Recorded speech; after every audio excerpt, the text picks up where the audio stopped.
Perkenalkan, saya Aisyah Ghafur dengan NIM 2303055010054 dari Program Studi Gizi Fakultas Ilmu Keolahragaan dan Kesehatan Universitas Negeri Makassar.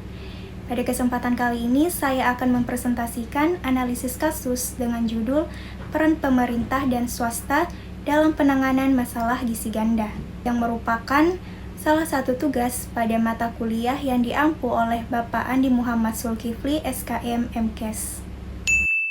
Masalah gizi ganda masih menjadi tantangan yang amat besar di banyak negara yang berkembang, termasuk salah satunya itu adalah Indonesia. Istilah gizi ganda mengacu pada adanya dua masalah yang terjadi bersamaan, yaitu kekurangan gizi seperti stunting dan anemia, serta kelebihan gizi seperti obesitas dan penyakit tidak menular. Nah, dalam konteks ini, pemerintah sangat berperan penting dalam membuat regulasi kebijakan serta program sosial yang berfokus pada pentingnya status gizi masyarakat. Sementara itu, sektor swasta memiliki peran besar dalam rantai pasok pangan, mulai dari produksi, distribusi, hingga promosi produk makanan. Namun sayangnya implementasi kebijakan gizi seringkali masih dibilang lemah karena keterbatasan tata kelola dan munculnya konflik kepentingan antara kepentingan ekonomi dan kepentingan kesehatan masyarakat. Melalui analisis kasus ini memiliki 3 tujuan utama, yaitu yang pertama mendeskripsikan peran pemerintah dan swasta dalam penanganan gizi ganda. Yang kedua, ada mengidentifikasi tantangan utama dalam implementasi kebijakan pangan yang sehat. Yang ketiga atau yang terakhir yaitu memberikan rekomendasi untuk memperkuat kolaborasi antara sektor publik dan swasta dalam menurunkan prevalensi gizi ganda. Berdasarkan studi yang dilakukan di Afrika Selatan oleh Holiday dan kawan-kawan tahun 2025, ditemukan bahwa lebih dari 70% indikator kebijakan pangan sehat yang masih tergolong rendah. Nah, kebijakan seperti pajak minuman bergula dan label nutrisi pada kemasan ini memang sudah diterapkan, tetapi pengawasannya ini masih tergolong terbatas dan strategi gizi ganda belum sepenuhnya terintegrasi. Adapun beberapa faktor utama yang menyebabkan lemahnya penanganan gizi ganda.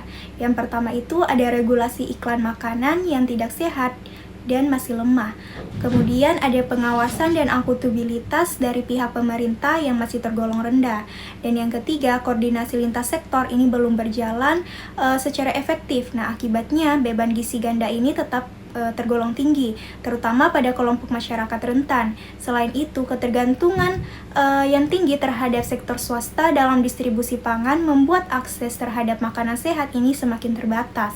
Kemudian, perubahan perilaku konsumsi masyarakat pun ini akan masih berlangsung secara lambat.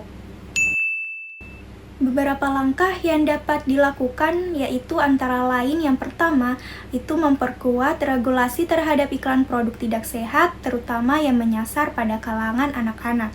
Yang kedua itu meningkatkan pajak minuman sekitar 20% untuk menekan konsumsi gula yang berlebih. Yang ketiga itu melakukan monitoring independen terhadap implementasi kebijakan pangan sehat. Kemudian ada membangun koordinasi lintas sektor melalui pembentukan Badan Nasional Terpadu yang melibatkan pemerintah, akademisi, dan swasta. Dan kita juga bisa melakukan kolaborasi yang kuat antara kedua sektor ini yang diharapkan mampu menciptakan lingkungan pangan yang lebih sehat dan berkelanjutan.